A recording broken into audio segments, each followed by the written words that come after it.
Whiteout Shakespeare, Part 1 of 3 by Robert Boog, How Honor, Asbies, and the Comedy of Errors Help Answer the Shakespeare Authorship Mystery.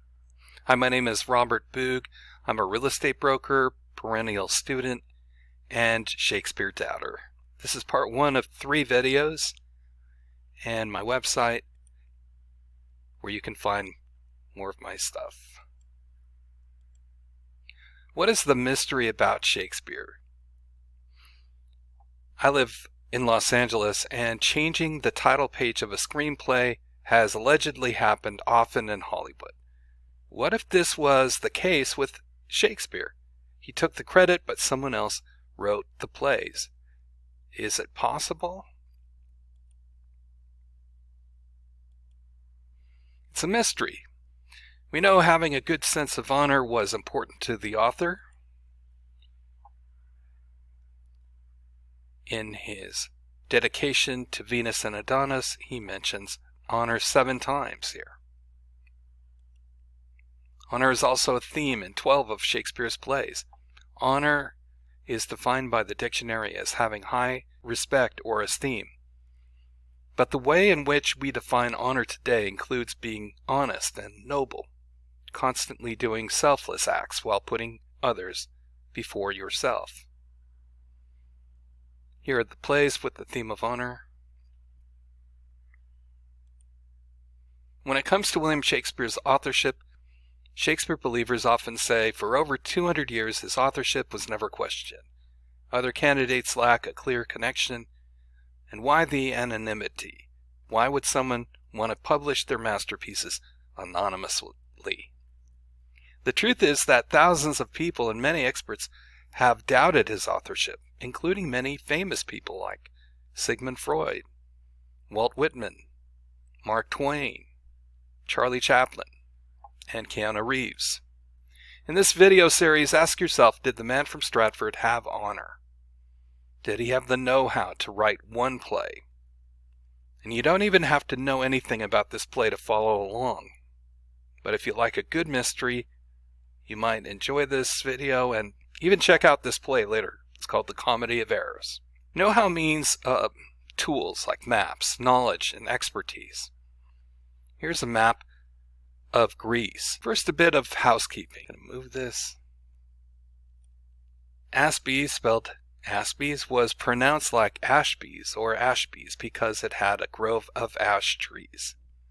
John Shakespeare or Shakespeare, Shakespeare, Lambert was known as Edmund or Edmund. And this is William Shakespeare. People who believe that he was the writer are called Stratfordians. Those who disbelieve are called anti-Stratfordians. I'm just going to call them Shakespeare believers and Shakespeare doubters. And also, this is the 17th Earl of Oxford, Edward de Vere, or Oxford. First, let's talk about Ashbies. Why were there 2 lawsuits over it? Ashbies was a gift to William Shakespeare's mother. It was a 50-acre farm once owned by her father, Robert Arden. The Shakespeare Birthplace Trust purchased it in 1968. Ashbies had been owned by the Arden family for generations, and people have been told a story about it for over 400 years. The Ashbies mortgage myth goes like this. In 1578, John Shakespeare claimed he borrowed £40 from his brother-in-law, Edmund Lambert. The two made an oral agreement whereby John could repurchase Ashbies for £40 if he repaid it by Michaelmas of 1580. That was September 29th, 1580. 2 years later, John Shakespeare said he brought the £40 to Edmund Lambert at his house at Barton-on-Heath as agreed. But Lambert refused to transfer Ashbies. He said John owed him more money. Lambert would not agree to transfer the property until all debts to him were paid in full, so he foreclosed. Now, I do not believe John's story. Why? That's what this video is about. To get to the truth, we have to dig through the two lawsuits.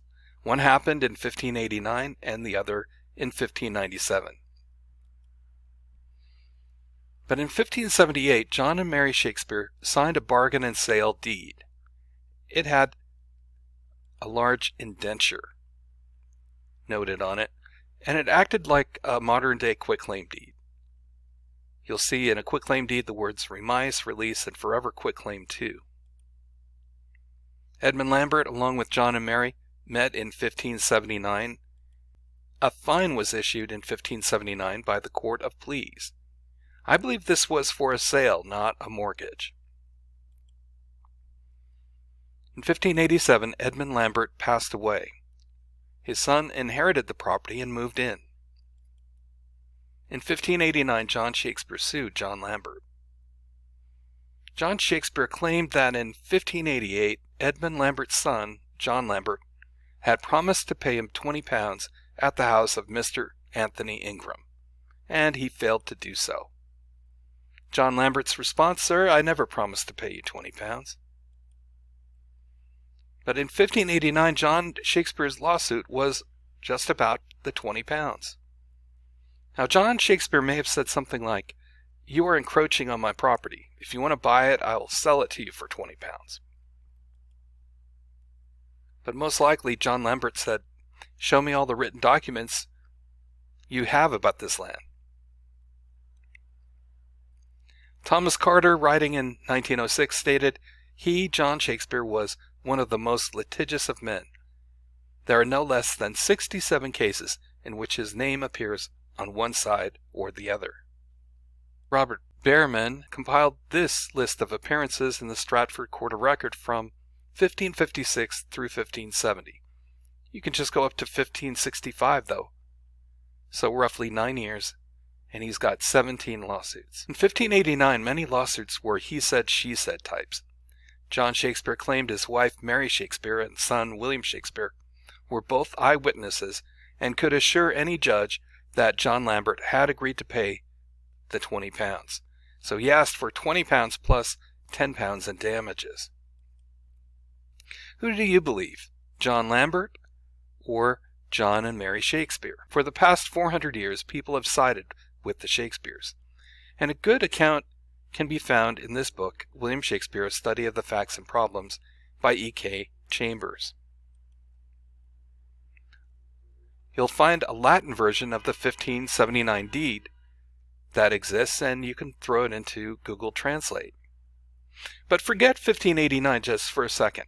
What if John Shakespeare was duped back in 1578? At first I thought so too. One night, a woman got off a city bus and rushed over to my office because I'm a notary public. She handed me a document and asked me if I could notarize it for her. Now, I took one look at the document and realized it was a quitclaim deed, and I asked her why she was selling her property so cheaply. She said she wasn't selling it, she was borrowing $40,000 from her nephew, and the deed needed to be notarized. I told her if she signed the document and I notarized it, she would be selling her property for $40,000.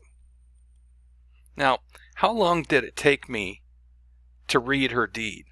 She was able to run back to her bus, board it, and disappear into the night. So again, you're looking for these words: remise, release, and forever quitclaim to. 4 justices would have reviewed the 1579 Lambert deed. But if we look at it, we can see Edmund Lambert, John Shakespeare and Mary, his wife, 2 messuages, that means 2 houses, 2 gardens, 50 acres of land, 4 acres of pasture, and they have remised and quitted claim forever. And it says, to the said Edmund, they received £40 sterling. The deed did not include the right for John Shakespeare to repurchase Asbies by 1580. Scholars claim it was probably a verbal agreement, which still could have been enforced. Question: was John's 1578 mortgage contract written in Latin? Yes. What if John Shakespeare did not understand Latin? Could he not have been tricked? Absolutely. Mrs. Stopes, a noted Shakespeare expert, wrote, "Whether John Shakespeare could read or not, he was certainly not a Latin scholar, and though not ignorant of many points of common law, was not up to all the technicalities used at times to confuse the truth." Wait a minute. What did she say? Whether John Shakespeare could read or not, he was certainly not a Latin scholar. But what about his son, William Shakespeare? We've been told that for 6 days a week, from 7 a.m. to 6 p.m., from age 7 to 14, William attended this school, the King Edward VI Grammar School. Right? We're told about his rigorous Latin education. They didn't study history, they didn't study mathematics, they didn't study geography, they didn't study science. They studied grammar from dawn to dusk, 6 days a week, all the year round. Grammar, Latin grammar. They translated from Latin into English and from English into Latin. At school, ordinary conversation was in Latin. Any boy caught speaking English was flogged. Now, I'm fluent in Spanish, but my wife was born in Guatemala. If I was signing a contract written only in Spanish, would I have her read it first? Of course, or por supuesto. That means, of course. Why would someone who signed with a mark, John Shakespeare, think that he knew Latin better than William Shakespeare? William Shakespeare wrote The Rape of Lucrece, published in 1594. It was based on the Fausti by Ovid, not translated into English until 1640. That's 46 years later. So, why wouldn't John Shakespeare ask his son, William, to translate the Latin deed for him? I know what you're thinking. Maybe William didn't go with him. Or what if Edmund Lambert knew Latin? Here's Mary Shakespeare's mark. And John Shakespeare's mark kind of resembled the yoke that a yeoman would use. Here it is again. Here's the mark of Edmund Lambert and the mark of his wife, Joan. This is when John Shakespeare worked as a glover in 1561. Would Edmund Lambert know Latin better than someone who studied it every day for 7 years? No. Lambert signed with a mark. Either John Shakespeare did not want William to read the deed, or William failed to read the deed properly. He failed to see the right to repurchase Asbies was not included. Or they were not included because it was a sale.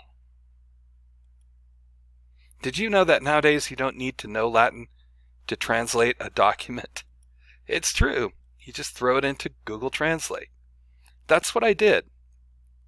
And you can see the 2 messuages, again, they're 2 houses, 2 gardens, 50 acres of land, and 4 acres of pasture.